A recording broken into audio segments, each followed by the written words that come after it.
Water. County officials are working day in and day out to make sure standing water drains, but it's a bigger task than they expected. It is. CBS 4 Sydney Hernandez joins us live in Mercedes, just one of the cities that was hit the hardest. Sydney. That's right, 10 colonias remain surrounded by water tonight. This is 6 days after the initial flood waters hit.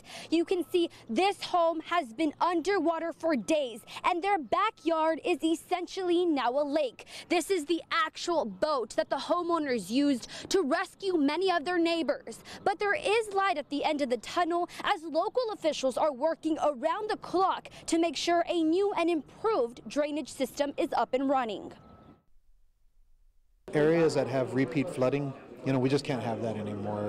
Hidalgo County Commissioner Precinct 1 David Fuentes says enough is enough. We can't sit there and let that continue. Following severe flooding last week, today dozens of homes remain underwater, all because of a drainage system that is outdated. We had over 10 inches of rain in about 5 hours, so that was just way too quickly and way too fast. Unfortunately, the systems aren't designed to handle that kind of capacity that quickly. Which poses the question, are valley drainage systems ready if a hurricane hits? Our system just is not designed for this type of event. It's an agricultural-based system. But all that will soon change, according to Hidalgo County Drainage District officials.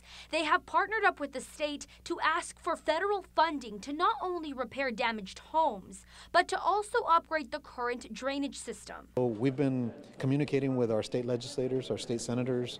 We've reached out to our federal congressmen.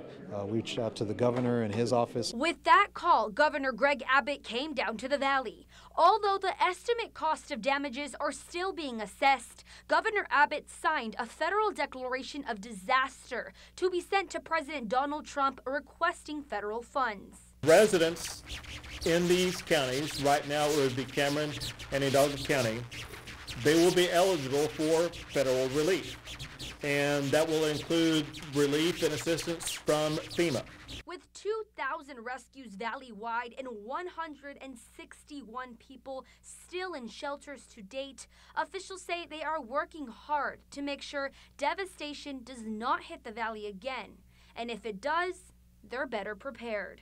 We've already starting to identify. We've sent teams out there to try to identify where we could provide solutions.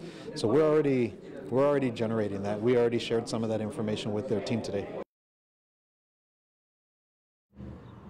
Shelters are still opened up in both Westlaco and Mercedes tonight. Local and state officials are working closely to monitor Zika and to make sure that there is not an outbreak of mosquitoes after this flooding. Live in Mercedes with complete valley coverage, Sydney Hernandez, CBS 4 Valley.